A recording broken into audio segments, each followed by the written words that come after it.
નમસ્તે, સ્વાગત છે આપનું આપણા કાર્યક્રમમાં કે જેનું નામ છે ગોષ્ઠી વિથ વિકલ્પ કોટવાલ. ગયા મહિને ડિસેમ્બર 2024માં અમદાવાદથી એક સમાચાર આવ્યા. અમદાવાદ, ગાંધીનગર અમારી કર્મભૂમિ છે, એટલે આ જગ્યાઓએથી કોઈ સમાચાર આવતા હોય ને તો એ થોડાક વધારે નજીકના સમાચાર લાગે. એમ લાગે કે આપણી આસપાસ જ આ ઘટનાઓ ઘટી રહી છે. તો એક સમાચાર આવ્યા અમદાવાદથી કે એક વિસ્તારમાં જ્યાં ડૉક્ટર ભીમરાવ આંબેડકરજીની પ્રતિમા આવેલી છે, અમુક લોકોએ ત્યાં આગળ જઈને એ પ્રતિમાને નુકસાન પહોંચાડ્યું. એ પ્રતિમામાં જે નાક છે એ નાકને નુકસાન પહોંચાડ્યું. આંબેડકરજીના જે ચશ્મા છે એ ચશ્માને પણ એમને નુકસાન પહોંચાડ્યું. આજકાલ આમ પણ આવું ઘણું થઈ રહ્યું છે. એવા લોકો કે જેમને નાક નથી એ બીજાનું નાક કાપવા માટે તત્પર છે. અને હોય જ ને, સ્વાભાવિક છે. એમને પોતાને તો નાક છે નહીં, એટલે બીજાના નાકની એમને ઈર્ષ્યા આવે. એમનું નાક કેમ રહેવા દઈએ, કાપી નાખીએ, તોડી નાખીએ. પછી સારા સમાચાર એ પણ આવ્યા કે પોલીસે એ જે કોઈ પણ 2-3 લોકો હતા એમને ઝડપી પાડ્યા અને બરાબરના પાઠ ભણાવ્યા. આવા એક સમાચાર ગયા મહિને અમદાવાદથી આવ્યા હતા અને આવા વધુ એક સમાચાર ગઈકાલે પંજાબથી આવ્યા. ગઈકાલે 26 જાન્યુઆરી પ્રજાસત્તાક દિવસ હતો. ભારતના બંધારણના અમલીકરણની શરૂઆત થઈ અને 75 વર્ષ પૂરા થયા એની આપણે ઉજવણી કરી રહ્યા હતા. પણ ત્યાં પંજાબમાં અમૃતસરમાં એક મનોરોગી ડૉક્ટર ભીમરાવ આંબેડકરજીની એક બહુ ઊંચી પ્રતિમા આવેલી છે. એ ભાઈ એના ઉપર ચડી ગયો. પ્રતિમા એટલી બધી ઊંચી છે કે સહેલાઈથી ચડી શકાય એમ નથી. તો ખબર નહીં ક્યાંથી એ ભાઈ એક સીડી લઈ આવ્યો અને સીડીની મદદથી એ પ્રતિમા ઉપર ચડી ગયો અને સાથે એક હથોડો લઈ ગયો હતો અને હથોડાની મદદથી એ ઘા કરવા માંડ્યો. કેટલાય ઘા કર્યા અને એ મૂર્તિને એણે નુકસાન પહોંચાડ્યું. આટલું જાણે ઓછું ન હોય એમ એ નીચે આપણા બંધારણની પ્રતિમા મુકાયેલી હતી ને, એ પ્રતિમાને પણ એણે બાળી, એને નુકસાન પહોંચાડ્યું. રોષ એને ઠાલવવો હશે એના માટે એણે દિવસ પણ એ જ રીતે પસંદ કર્યો છે કે જેમાં એ બંધારણનું પણ અપમાન કરી શકે, બાબા સાહેબનું પણ અપમાન કરી શકે. તો 26 જાન્યુઆરીના દિવસે ગઈકાલે એણે આ કામ કરી લીધું. આમ તો આ રીતે જાહેરમાં ભારતના બંધારણનું અપમાન થાય ને તો એ વખતે શિક્ષા આપવા માટે આપણી પાસે એક સારો કાયદો છે, 1971ના વર્ષનો prevention of insults to national honour act 1971. આ કાયદા હેઠળ તમે કડક પગલાં લઈ શકો છો. પણ વર્ષોથી આ કાયદો હોવા છતાં જાહેરમાં ભારતના બંધારણનું અપમાન થાય છે, પણ આ કાયદાનો ઉપયોગ જબલ્લે થતો જોવા મળે છે. હું તો આશા રાખું કે આ ભાઈ વિરુદ્ધ આ કાયદા હેઠળ મજબૂત પગલાં લેવાય, કડક પગલાં લેવાય કે જેથી એની શાન ઠેકાણે આવે અને ભવિષ્યમાં કોઈક વ્યક્તિ આવું કામ કરતા અટકે, એને બીક લાગે કે આવું ન કરવું જોઈએ. હવે ગયા વર્ષે જ્યારે આંબેડકર જયંતિ હતી ને ત્યારે ડૉક્ટર ભીમરાવ આંબેડકરજી ઉપર મેં એક પોડકાસ્ટ તૈયાર કર્યો હતો અને પોડકાસ્ટની અંદર મેં કહ્યું હતું કે ઈચ્છા થાય ને તો આંબેડકરજીની બધી જ પ્રતિમાઓ તોડી નાખો, એમની જેટલી પણ છબીઓ છે એને કાઢી નાખો. જય ભીમનો નારો લગાવો છો, બાબા સાહેબ ફક્ત ત્યાં નથી. બાબા સાહેબ એ પેલી મૂર્તિમાં નથી, એ એમના ચિત્રોમાં નથી. બાબા સાહેબ એમના લખાણોમાં છે. બાબા સાહેબ એમના વક્તવ્યોમાં છે, બંધારણ સભાની ચર્ચાઓમાં છે. એક આંબેડકર વિચાર છે. તમે મૂર્તિ તો તોડી નાખશો, મૂર્તિઓ તોડી નાખશો, એમની જે છબીઓ છે એને ભૂંસી નાખશો, પણ એમના જે લખાણો છે, લખાણોની મદદથી જે આંબેડકર વિચાર તૈયાર થયો છે એ આંબેડકર વિચારને તમે કઈ રીતે નષ્ટ કરશો? અને આંબેડકર વિચાર છે કોના માટે જાણો છો? એ આપણા માટે છે, એ આપણા દેશ માટે છે. આંબેડકરજીએ કહ્યું હતું ને, we are Indians firstly and lastly. પહેલે કે છેલ્લે આપણે ભારતીય જ છીએ. એક એવી વ્યક્તિ કે જે વિદેશથી ઇકોનોમિક્સમાં પીએચડીની ડિગ્રી હાંસલ કરે, અમેરિકાથી અભ્યાસ કરે, ઇંગ્લેન્ડથી અભ્યાસ કરે, એ વ્યક્તિ એ સમયમાં એટલી અભ્યાસુ વ્યક્તિ હતી અને એટલી ડિગ્રી ધારક વ્યક્તિ હતી ને કે he could have got any job of his own choice. એમની પસંદગી હોય એવી કોઈ પણ નોકરી એ મેળવી શકત, and that too with a very handsome salary. આપણી કદાચ કલ્પનામાં ના આવે ને એવા પગાર સાથે નોકરી મેળવી શકત. પણ એમણે એ ન સ્વીકાર્યું. પહેલાં તો એમણે વચન આપી રાખ્યું હતું બરોડા આવીને બરોડા સ્ટેટની નોકરી કરવાનું એ વચન એમણે પાળવાનું હતું અને સાથે એમણે આ દેશની સેવા કરવી હતી. એટલે બધું જ છોડીને એ ભારત પાછા આવે છે અને ભારત માટે કામ કરે છે. આ ભારત માટે એમણે જે કામ કર્યું છે એને આપણે કેવી રીતે ભૂલાવીશું? મૂર્તિઓ તોડી નાખશો પણ શું એમના કામને ભૂલાવી શકશો? એમણે રચેલા આ ભારતના બંધારણને તમે નકારી શકશો? આ એ જ બંધારણ છે કે જે તમને, મને, તમને, આપણને બધાને મૂળભૂત અધિકારો આપે છે. ભારતના નાગરિક હોવાની એક ઓળખ આપે છે કે જે ઓળખ આ દેશના ઘણા બધા લોકો પાસે સદીઓથી નહોતી. મૂળભૂત અધિકારો, વિચારવાની આઝાદી, અભિવ્યક્તિની આઝાદી, સમાનતાનો હક, ન્યાયનું મૂલ્ય, આપણી વ્યક્તિગત ગરિમા, આપણી એકતાને બરકરાર રાખતો આપણો ભાઈચારો, આ તમામની ભેટ ભારતના બંધારણે આપણને ધરી છે. ડૉક્ટર ભીમરાવ આંબેડકરજી આ બંધારણ રચ્યું છે. શું આપણે આને કાઢી શકીશું? ડૉક્ટર ભીમરાવ આંબેડકરજીએ એક આત્મકથા લખવાની કોશિશ કરી હતી જેમાં આપણા ભારતીય સમાજનું ચિત્ર રજૂ થાય છે. એનું પ્રતિબિંબ તમને ત્યાં આગળ જોવા મળશે. Waiting for a visa. અમુક વર્ષો પહેલાં અંગ્રેજીમાં લખાયેલ આ આત્મકથા પૂરી તો નહોતી થઈ, એ કરી નહોતા શક્યા, પણ જેટલા પણ અંશ એના મોજૂદ છે એનો ગુજરાતી ભાષામાં મેં અનુવાદ કરવાની કોશિશ કરી હતી. આનું આપણે શું કરીશું? એ પુસ્તિકા કે જેનો ઉપયોગ વિદેશની યુનિવર્સિટીઝમાં એક ટેક્સ્ટ બુક તરીકે થાય છે, ભારતમાંથી કદાચ નામ ભૂંસી નાખશો, એ વિદેશની ખ્યાતનામ યુનિવર્સિટીઝમાંથી એનું નામ કેવી રીતે ભૂંસશો? આ બધું જ તમારી સામે લઈને બેઠો છું. આ છે એક પુસ્તક, આંબેડકરજી દ્વારા લિખિત પુસ્તક, એન્શિયન્ટ ઇન્ડિયન કોમર્સ. પ્રાચીન ભારતમાં વાણિજ્ય કેવો રહેતો ને એ આ એક હિસ્ટોરિયને તમને સમજાવ્યું છે. Economist as well as historian. તમારી પાસે આ એક વધુ એક પુસ્તક છે, નામ છે એનું administration and finance of the East India company. ભારતમાં જે બ્રિટિશ ઈસ્ટ ઇન્ડિયા કંપનીનું રાજ હતું ને, અંગ્રેજોની કંપની, એનો વહીવટ કઈ રીતે ચાલતો, એના ફિનાન્સીસ કેવા હતા, એ વાત આમણે તમને સમજાવી હતી.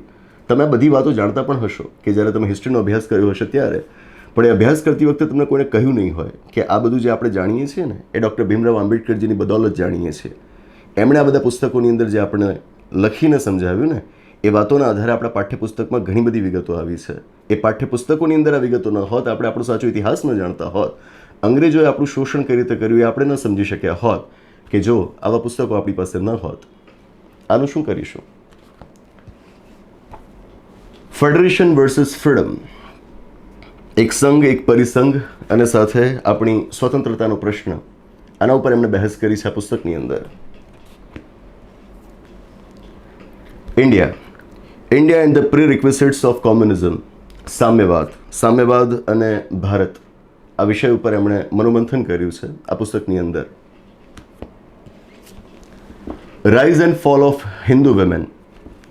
હિન્દુ મહિલાઓનો ઉત્કર્ષ અને સાથે એમનું પતન, આના ઉપર એમણે કામ કર્યું છે. એટલે જ તો કહેવાય છે કે જ્યારે પણ આપણે મહિલા હકની વાત કરતા હોઈએ ને ત્યારે કોઈ મહિલા નેતાને પણ યાદ કરતાં પહેલાં આપણે ડૉક્ટર ભીમરાવ આંબેડકરજીને યાદ કરવા જોઈએ.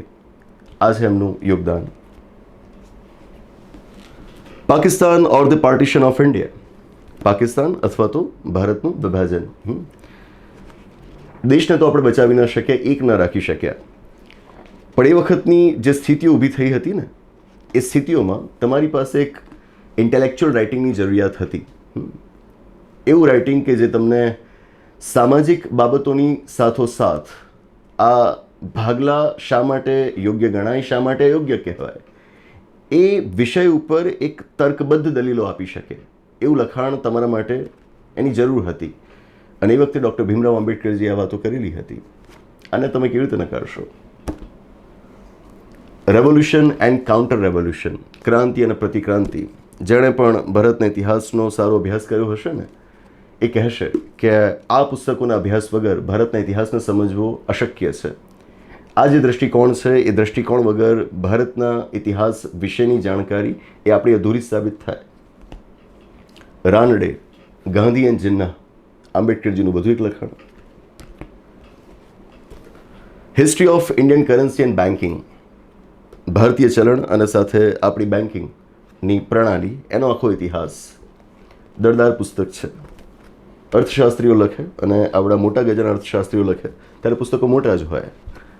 ધ બુદ્ધ એન્ડ હિઝ ધમ, એ ગૌતમ બુદ્ધ કે જેના નામે ભારતની આજે પણ વિશ્વમાં એક ઓળખ છે.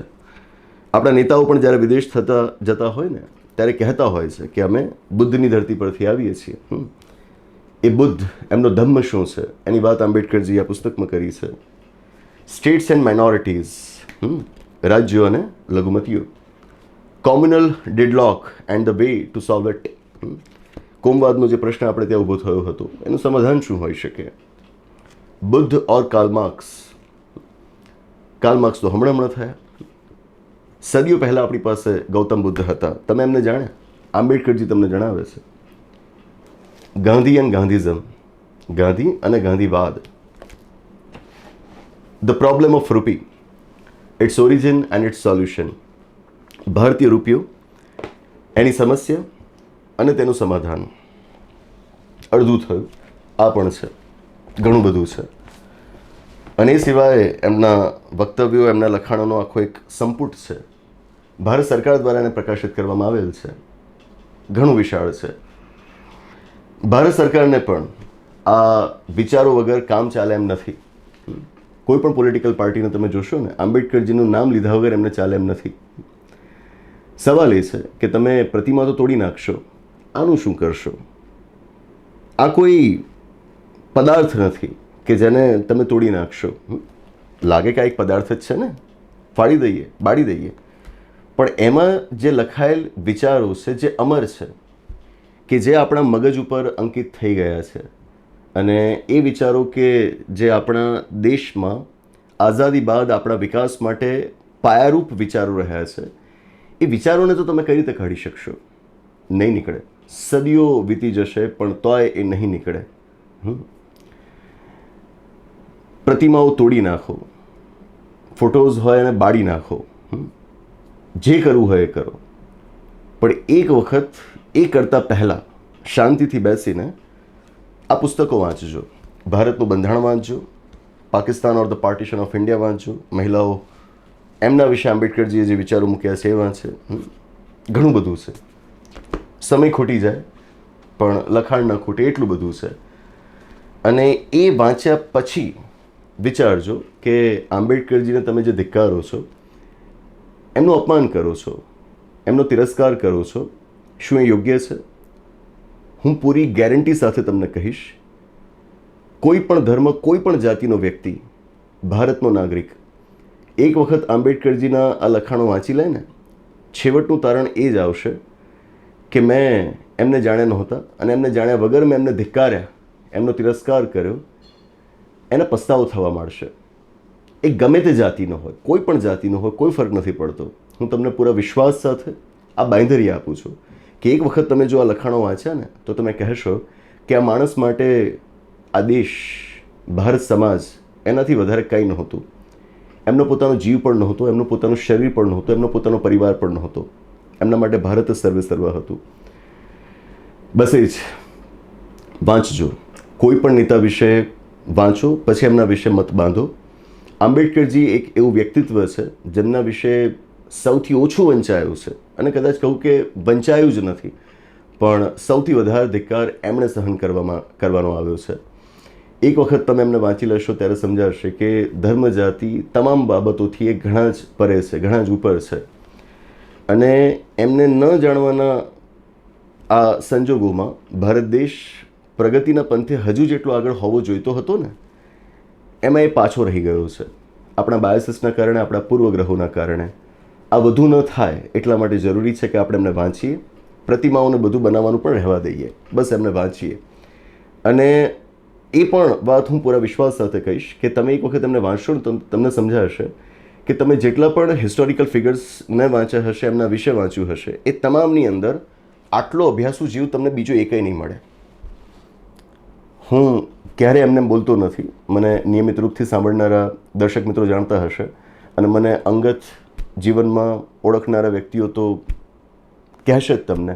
જાહેર જીવનમાં પણ હું જે વક્તવ્ય આપતો હોઉં છું એ મને જે સાંભળે છે પૂરા વિશ્વાસ સાથે કહેશે કે હું તથ્ય અને તર્ક વગર ક્યારે વાત નથી કરતો, અને જ્યારે હું કોઈક બાબતની ગેરંટી આપતો હોઉં ને તો સમજવું કે હું બહુ સભાનતા સાથે અને પૂરી જવાબદારી સાથે વાત કરતો હોઈશ. તો હું અત્યારે તમને એક ગેરંટી સાથે વાત કરું છું કે આ લખાણો વાંચ્યા બાદ એ તો તમને સમજાશે જ કે ભારત સિવાય એમના માટે બીજી કોઈ જ વાતની પ્રાથમિકતા નથી. અને બીજી વાત કે આમને વાંચ્યા પછી તમને સમજાશે કે આવડો મોટો અભ્યાસુ જીવ એ બીજો કોઈ નથી. કોઈ તમારા નેતામાં તમને આટલો અભ્યાસ નહીં જોવા મળે જેટલો આંબેડકરજીમાં જોવા મળશે. તો બસ વાંચો. બાબા સાહેબનું નામ આવે ને એટલે તરત સાથે બીજો એક શબ્દ જોડાઈ જાય, એ છે શિક્ષણ, એજ્યુકેશન. બસ એ એજ્યુકેશનની જિકર કરતા હમણાં જ્યારે ઉત્તરાયણ હતી ને ત્યારે એક ફરતી ફરતી ઇમેજ વોટ્સએપ પર આવી, મને બહુ ગમી ગઈ. કે જે ઇમેજની અંદર આંબેડકરજી હતા અને છોકરાઓને, નાના નાના ભૂલકાઓને એ પતંગ નહોતા આપી રહ્યા, એ પુસ્તક આપી રહ્યા હતા કે લો આ પુસ્તક અને પુસ્તકની મદદથી આકાશમાં ઉડો. આ સાચું છે. આ છે બાબા સાહેબ. એ આપણા બધા માટે છે. કોઈ એક વર્ગ વિશેષના એ નેતા નથી, એ ભારતના નેતા છે. એને સમજીએ અને આવા કૃત્યોથી બચીએ. અને કદાચ ને કોઈકના મગજમાં આવો ધિક્કાર હોય, એને આવું પ્રતિમા તોડવાનું શુરાતન સૂચતું હોય ને, તો કરવાનું કાંઈ નથી. કોઈ પણ એક પુસ્તક ઈચ્છા મુજબ તમને ગમે એવું ને તમને પરવડે એવું કોઈ પણ એક પુસ્તક લેવાનું, એક જથ્થો તમારી પાસે સારો એવો રાખવાનો, તમારે પહેલાં વાંચી લેવાનું અને તમને ગમે એવું કોઈ પણ પુસ્તક એના હાથમાં પકડાવી દેવાનું. અથવા તો શાંતિથી બેસીને એને સમજાવવાનું કે આ પુસ્તકમાં આવું લખ્યું છે, તું મને કહે કે આમાં તને કઈ જગ્યાએ શું વાંધો છે. અને પછી એ કદાચ એટલી હોશિયાર વ્યક્તિ હોય અને તમને વાંધો સમજાવી શકતી હોય તો પછી આપણે ભેગા મળીને એની સાથે ચર્ચા કરીશું. એની જે ગેરસમજ છે એને આપણે દૂર કરીશું. બસ એ જ. તો બસ એ જ. આંબેડકરજી વિશે જાણો, એમને વાંચો. દેશ માટે ખૂબ જરૂરી છે, સમાજ માટે ખૂબ જરૂરી છે. આ વાત સાથે આ ગોષ્ઠીની અહીં આગળ સમાપ્ત જાહેર કરું છું. આવનાર એપિસોડમાં આવી જ કોઈક નવી વાત સાથે, એક રસપ્રદ ચર્ચા સાથે, એક નવી ગોષ્ઠી સાથે પાછા મળીશું. આભાર. નમસ્તે. હું ભીમરાવ આંબેડકર. લોકતંત્ર ભાગીદારી વિશે છે, ફક્ત પ્રતિનિધિત્વ વિશે નહીં. લોકતંત્ર એક નૈતિક ખ્યાલ છે, એ માત્ર રાજકીય વ્યવસ્થા નથી. મારા પ્રોફેસર જ્હોન ડ્યુએ મને લોકશાહીના બહુ પાઠ ભણાવ્યા છે. અમેરિકા જઈને હું મારી વધુ કિંમત સમજ્યો. મારી એમ નહીં, સાચા અર્થમાં તો માનવજાતની કિંમત મને વધુ સમજાઈ. હું અંદરથી હચમચી ગયો. મને નાનપણમાં સંસ્કૃત ભાષા શીખવા નહોતી મળી, પણ મોટો થયા પછી હું એ શીખ્યો પછી પ્રાચીન ગ્રંથોને વાંચવા માંડ્યો, એમને સમજીને મારા તારણ કાઢવા માંડ્યો. પણ મને બીક રહેતી કે કદાચ હું ખોટું સમજો હોઉં તો સંસ્કૃતના મોટા મોટા વિદ્વાનો પાસે જઈને મારી સમજની ખરાઈ કરાવતો. જ્યાં સુધી એમનું પ્રમાણપત્ર ન મળે ત્યાં સુધી એ વિષય પર કાંઈ જ ન બોલતો. હા, મેં જ કહ્યું હતું કે બંધારણને બાળવાવાળો હું પહેલો વ્યક્તિ હોઈશ. પણ મેં એવું કેમ કહ્યું હતું એનું કારણ તમે ક્યારે જાણવાનો પ્રયત્ન કર્યો? આજે એ કારણ સાંભળો. 19 માર્ચ 1955ના દિવસે મેં સંસદમાં કહ્યું હતું કે આપણે ભગવાનના રહેવા માટે મંદિર બનાવીએ, પણ એમાં ભગવાન આવે પહેલા રાક્ષસ બેસી જાય તો શું કરવું? એ અસુરને ત્યાં રહેવા દેવો? ના, ત્યારે એ મંદિરને નષ્ટ કરી નાખવું એ જ યોગ્ય કહેવાય. આ જ વાત બંધારણને પણ લાગુ પડે છે. જો એનો ઉપયોગ લોકતંત્રની વિરુદ્ધ થાય, દબાયેલા કચડાયેલાઓને વધુ દબાવવા કચડવા માટે થાય, તો હું એ ન સ્વીકારું. મારી તમને એક નમ્ર વિનંતી છે, જે મેં નથી કહ્યું એવું મારા નામે ન કહો. મારા વિશે જાણવાની ઈચ્છા થાય, હું શું માનતો હતો એ જાણવાની ઈચ્છા થાય તો મને વાંચજો. મારા લેખોને વાંચજો, મારા ભાષણોને વાંચજો, મારા પુસ્તકોને વાંચજો, મારી બંધારણ સભાની દલીલો સાંભળજો. મેં તો જાણ્યું છે કે મારા નામે તો ઘણા વિદ થઈ ગયા, આંબેડકર વિદ. એમનાથી ચેતજો. એમાંના મોટા ભાગના ખોટા છે. મારા નામે એ તમને કંઈ પણ પીરસે છે. મને જાણવો હોય તો મારી આત્મકથા વેઇટિંગ ફોર અ વિઝા વાંચજો. મારું પુસ્તક થોટ્સ ઓન પાકિસ્તાન વાંચજો. Pakistan or partition of India વાંચજો. સ્ટેટ એન્ડ માઇનોરિટીઝ વાંચજો. બુદ્ધ ઓર કાર્લ માર્ક્સ વાંચજો. આ બધું વાંચશો તો તમને સમજાશે કે મેં આઝાદ ભારત માટે શું વિચાર્યું હતું. કાશ્મીરનો પ્રશ્ન તો વકર્યો જ ન હોત જો તમે મારી વાતને ત્યારે ધ્યાને લીધી હોત. અમુક લોકો મારા પૂતળા તોડે છે, મારા ફોટા પર ચપ્પલના હાર ચડાવે છે. પહેલાં તો હું કહી દઉં કે મેં ક્યારેય મારા પૂતળા બનાવવાનું કહ્યું જ નહોતું. મેં જ નહીં, મારી પેઢીના કોઈ નેતાએ પોતાના પૂતળા બનાવવાનું તમને નહોતું કહ્યું, નહોતું અમારા ફોટા લગાવવાનું કહ્યું. મારા પર રોષ છે તો તોડી નાખો એ બધા પૂતળા, સળગાવી દો એ બધા જ ફોટા, પણ મારા પુસ્તકો સાચવજો. હું ઇંગ્લેન્ડથી 1970માં જહાજમાં પાછો આવી રહ્યો હતો. બીજા એક જહાજમાં મારા ચૂંટીને એકઠા કરેલા પુસ્તકો આવી રહ્યા હતા. હું એવો તે કમનસીબ કે પહેલા વિશ્વયુદ્ધના એ હુમલાઓમાં મારા પુસ્તકોને બચાવી ન શક્યો અને ડૂબી ગયા. મને એનો આજીવન અફસોસ રહ્યો છે. પુસ્તકો મને ખૂબ વહાલા છે. મેં તો મુંબઈમાં પુસ્તકો માટે જ ઘર બંધાવ્યું હતું. સમય મળે તો ક્યારેક એની મુલાકાત લઈ આવજો. સાંભળ્યું છે કે એ પણ તકલીફમાં છે. છેલ્લે એટલું કહીશ કે સમય કાઢજો અને મેં જે બંધારણ લખ્યું છે એ વાંચજો. તમારામાંના અમુક બધા નહીં, બહુ થોડા લોકો એ ફરિયાદ કરે છે કે બંધારણ બરાબર નથી. ચાલો, હું તો એ સાંભળી લેવા પણ તૈયાર છું, પણ તમે એકવાર બંધારણ વાંચો તો ખરા, એને સમજો તો ખરા. વાંચ્યા, જાણ્યા, સમજ્યા વગર તમે કેમ એવું માની લીધું છે? કેવી રીતે કોઈ તમને એવું મનાવી લે છે? એ લોકોથી ચેતજો. બંધારણનો દરેક શબ્દ, એનો દરેક અક્ષર તમારા હિતમાં છે. એ તમારા માટે છે, તમારી આવનારી પેઢીઓ માટે છે. તમારો વર્તમાન એમાં છે અને તમારા બાળકોનું ભવિષ્ય એમાં છે. આપણે ભેગા થઈને એમાં લખ્યું છે, અમે ભારતના લોકો, અમે, આપણે.